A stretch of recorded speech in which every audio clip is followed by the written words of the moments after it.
The following is a Brother Asks and Building Better Builders video education series production. Good evening, everybody. Good evening, brothers and listeners. We are live from beautiful downtown Land O'Lakes, Florida, with our host, Coach John Nagy. That's me. We have an honor and a privilege of having Nick Adair, past master of 2017-2018 Matanuska Lodge out of Palmer, Alaska. Nick and I have known each other for quite some time. We have a common head, heart, and spirit, aligning a lot of the activities that we're involved in, and all focused on making good men better. This is a Building Better Builders / Brother Asks broadcast, and we had a question come in from a brother. What out of all the things that you learn about logic is most helpful? And I knew exactly who I needed to talk with when it came to this topic, because I knew it was the logical fallacies that you had to get down pat in order for you to understand when people are being logical. And there's a wonderful book out there on training on deception, and the entire book is How to Deceive. And the teacher basically said, if you're going to know how you're being deceived, the best way to know when you're being deceived is know how to deceive. This way, you can be very much in tune with what's coming your way. So with that in mind, I contacted Nick. He did a wonderful presentation that I was privileged to see at one time on logical fallacies. And so we have Nick here tonight to talk about logic in general and a lead in to a multiple series presentation on logical fallacies. Nick, welcome with us today. Thank you so much for stopping by and gracing us with your light. We're going to turn it over to you at this point, and you can start addressing the question in the best way that you know how. If you want to start out by pulling up your slideshow or introducing your slideshow and then getting into the slideshow, it's all yours. Okay, well, thank you very much, John. I appreciate that, and thanks for having me here to do this presentation. This kind of came up on accident. I've noticed, especially recently, and I guess I want to start by saying I'm not trying to play political games here. I'm not playing the left versus the right or vice versa. I just have noticed that political strife is something that we see quite a bit of lately. And if you're going to have a rich resource of a material to teach on, it's a great resource. That's exactly right. But we see a lot of political strife lately. Some people are very far left, some people are very far right, and their ideas don't always seem to mesh. A lot of the things that I've been noticing that I see on things like television nowadays is I hear stories that are presented and they just don't have any cohesiveness to them. They sound wrong. You have to be able to understand or notice what things are being presented to you in the wrong way before you can understand that the story is, fake or not real, or it doesn't give you the truth that you're actually after. And I think that's what this all comes down to. It's a search for the truth. And I think that's what people in general want to hear when they turn on the news. They want to hear truth. They don't want to hear something that they got to figure out or may not believe, depending on the source or who's, giving the story. People want the truth. And this is really a good way to do it. This is a way that people have been able to figure out the truth for thousands of years. When I say thousands of years, I'm not joking. We're going back to people like Socrates, Plato, and Aristotle. They understood the concept of an argument or a discussion and how to get the truth out of what was needed. That's nearly 3,000 years of people seeking truth, and it started back, in ancient Greece? Yeah, the big three guys from ancient Greece, that's for sure. They had similar issues back then with politics and people saying things and getting people to believe certain things that weren't true. It continued to happen. Plato is probably where it all started, and the people that were learning from him or learning about how this all works. You can see a lot of these fallacies addressed in Plato's Republic, and that's actually one of the books that Masonry kind of steers you toward. Well, there's a tremendous amount of material out of Plato's Republic that is alluded to within ritual itself. Yeah, And I'm the glad you illusion, brought that up. alluding to things like that, or what I like to call them is hyperlinks. When something pops up in the ritual, you can see that it's there, and it's kind of pointing you toward another piece of classical literature. A classic example of that is Plutarch's Delphi, where they're talking about the point to the line to the circle. It's straight out of Delphi by Plutarch. And it's actually not, it's in one other particular ancient Greek philosophy write-up. But that's a typical hyperlink. When you hear that, it alludes to something that is well known if you've studied the classics. Another one that seems to pop up all the time is Shakespeare. That's in our second degree, and in our third degree, there are literal pointings towards Shakespeare's plays. Indeed. Rather than getting into that, why don't we get back to logic and logical fallacies? Okay, well, everything you need to know about logic, I think you can learn by watching a couple episodes of Star Trek. Mr. Spock's a pretty good teacher. Yeah, exactly. Yeah, if you can do it. I'm sorry, I was going for a different. I gotta go get my guitar now. I'm sorry. On the other hand. Well, I'll go ahead and start the presentation, and we'll see. Go ahead and interrupt me at any point if you have some questions or you think you have something you want to add in, for sure. So we'll give a pause here for a second while I get the presentation loaded. Okay. And this is a presentation that you've given in Alaska, in the Palmer area? Yes, I've given this presentation to my home lodge. I've also been asked to take it to another Alaskan lodge, which is Iditarod Lodge. Their worshipful master at the time is a good friend of mine, Hugh Hutchinson.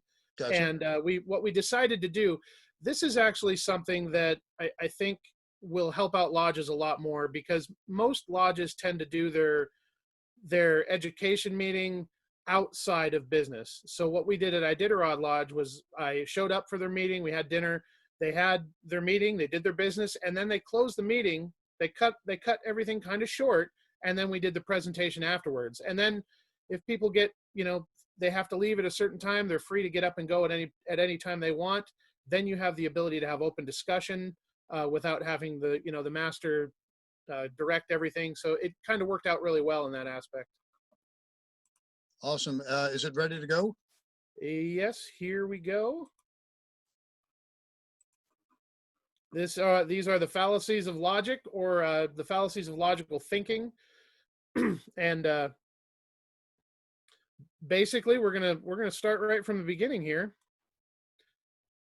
We're going to be talking about Socrates, Plato, and Aristotle. This is where the philosophy has kind of come from. There's been many other philosophers over the years that have taken up the subject of logic and how to address it. But this is where much of Western philosophy finds its basis. Socrates, Plato, and Aristotle. You really can't even begin a study of the word philosophy without talking about these guys. And they were pretty big geeks. Excuse me. They were pretty big Greeks. That's kind of what I was getting at. Starting from the top, we had Socrates, or Socrates, like Bill and Ted like to call him.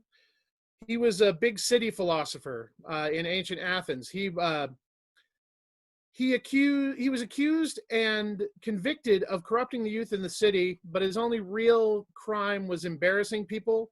He liked to walk up to people and ask them very prying questions to see what kind of answer they would give. And people tended to get a little frustrated with him for that because they thought the questions he was asking were private once they started thinking about him. He didn't really write books. He just probed people. That was kind of his thing. But this gentleman here is where we get, in my opinion, one of the most amazing ways to teach people how to get to the truth in a subject is the Socratic method. we've done this at Matanuska 7 before, is we will start a subject and then we will go around the room and ask other Masons in the lodge what they think about the subject. And then one thing tends to lead to the next, which leads to the next. And then the subject itself, through the Socratic method, starts to expand into other venues. People really start getting into the conversation and what it's really all about.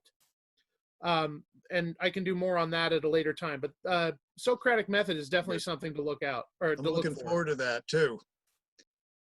Then we have Plato. This philosopher was molded from clay. He was actually an aristocratic man with plenty of money and a superb physique. Plato at one time won 2 prizes as a championship wrestler. The man's real name was Aristocles, however you want to pronounce that. And Plato was just a nickname given to him by his friends, whose original connotation made reference to his broad shoulders. So the guy was pretty much made out of clay. He became enthusiastic and a talented student of Socrates, and he wrote famous dialogues featuring his teacher verbally grappling with his opponents. Our wrestler believed in the immortality of the soul and pre-existence of the soul, holding that life is nothing more than the imprisonment of the soul in a body. In addition to the physical world, there's a heavenly realm of greater reality, consisting in forms of ideals or ideas such as equality, justice, humanity, and so on. His crowning achievement, he wrote the book I was telling you about, his famous treatise, The Republic, on the ideal society, which he expressed that a philosopher of all people should be king, which is an interesting one. We unfortunately tend to elect our officials at this point based on a popularity contest, and through the fallacies that we hear through the news media nowadays. He thought a philosopher should be king, which would be somebody, I think, that would stay fairly impartial and wouldn't be partisan. And then we go to Aristotle. Aristotle, yes. He was Plato's best student, and he went on to become the well-paid tutor of Alexander the Great. He's probably the highest paid philosopher in history. Aristotle started his own philosophical school when he was 50 years old. Although he lived only 10 more years, he produced nearly 1,000 books and pamphlets, on only a few of which have survived. So a lot of his work has been lost over the years. This great thinker was called a peripatetic philosopher. He was a walking philosopher. It's very different than Mel Brooks' version of a stand-up philosopher. He liked to lecture his students while they would take a walk.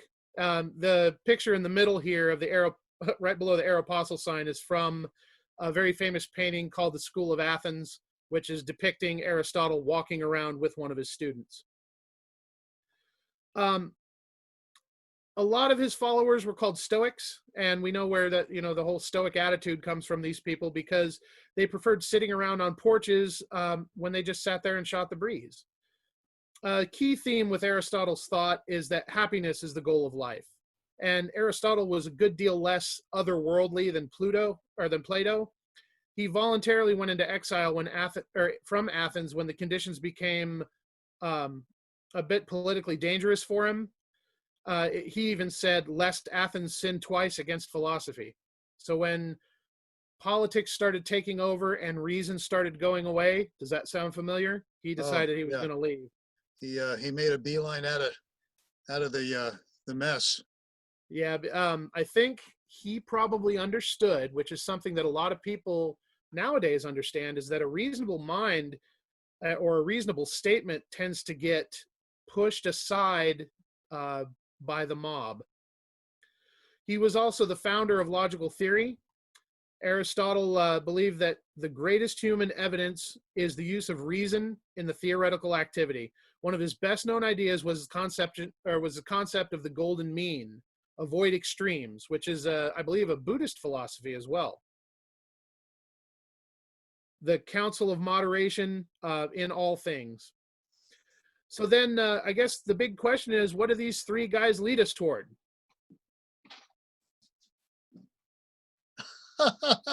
Grammar, rhetoric, and logic. That's Grammar, rhetoric, and logic. That is not my grandma. I don't know whose grandma that is, but she is definitely a grandma. And then red Doric. That one, I used to show this picture to see if people could guess what it meant. And I couldn't believe it. One guy at the lodge goes, well, that's a red Doric. And then as soon as he said that, he got the rest of it just that quick. And yes, those definitely lead us to the trivium, which is a big focus of the fellowcraft degree. We're going to primarily focus on logic and, more importantly, the logical fallacies, things that we hear that we need to be able to reason in our brain to say that that is or that isn't true. Which goes back to what I was saying in the beginning. If you're going to understand how you're being deceived, you have to be able to deceive. So in this particular case, if you're going to be able to recognize logical fallacies, you have to be able to construct them yourself to recognize how they're put together. So when they're thrown your way, you'll recognize them. Absolutely. Something my grandfather used to say was, you can't BS an old BSer. And that's really what this comes down to. Yeah, you just boiled it down in 5 seconds, huh? There we go. 5 seconds and we're all done. Everybody gets that. But I'm going to go ahead and stop the presentation here, and we'll go back to the discussion. Wonderful. What can we expect next? This is the end of the introduction. I think we've come up to about 10 minutes. So what we want to do is kind of cut this off and give a little preview as to what the next episode is going to be covering. Okay, I think that's a fantastic idea. Let me give you a little bit of a preview here. I'm going to share again. Okay. The next episode is going to cover the trivium, grammar, logic, and rhetoric. We're also going to focus, like we said, focus primarily on logic and the logical fallacies. We're going to pick out the individual fallacies, and we're going to explain how they work. Once you start understanding some of these fallacies, you'll start to see them. A couple of these fallacies, I think, that are in the top 10, not only are they logical fallacies, but I hear people actually use the fallacy to promote their argument. They actually say exactly what the name of the fallacy is, and then they continue to argue the point. Okay, so if that's not like putting up a red card, I don't know what is. So if I hear a newscaster or even an interviewer, okay, an interview come in to the conversation by introducing himself and then saying, well, this may be begging the question, and then go into the actual thing that is creating a logical fallacy. Correct. And they will literally say exactly what you said. Well, that begs the question. Well, when you start begging a question, you're basically trying to answer your own statement by using your own statement, which doesn't provide any form of truth. Yet they put it out there with like, oh, because I'm naming this logical fallacy and we all recognize exactly what it is that I'm doing, that makes it okay for me to do it. They may be doing it for that point, but I don't think that they're aware of the fallacy that they're presenting. I don't think they're saying, I'm going to tell you what I'm about to do, and now it's okay to do it. I think they do it because they think it's a way of winning an argument. Whereas Plato, Aristotle, and Socrates would tell you it's not about winning the argument, it's about finding the truth. Which leads us into a closure for this particular episode with, wow, what a wonderful tease. I'm really looking forward to getting into the nuts and bolts of begging the question. And about how many of these will you be covering? 10, 20, what? There's a total of 20. We might start with the top 10, which are the most popular, and then we can continue from there. Wonderful. So let's go ahead and wrap it up, Nick. Okay. If you're in the viewing audience and you believe that this is the kind of education that you're looking to hear more of from Building Better Builders and the Brother Ask series, let us know. What topics would you like us to cover? And would you please make sure that they at least are dealing with how to make good men better, because that's our focus and will be from this particular episode on.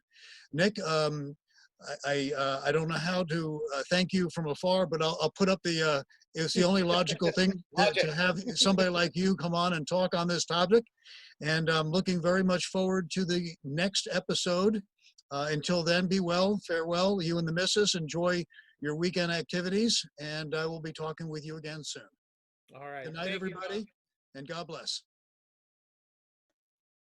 You've been watching A Brother Asks and Building Better Builders video education series production.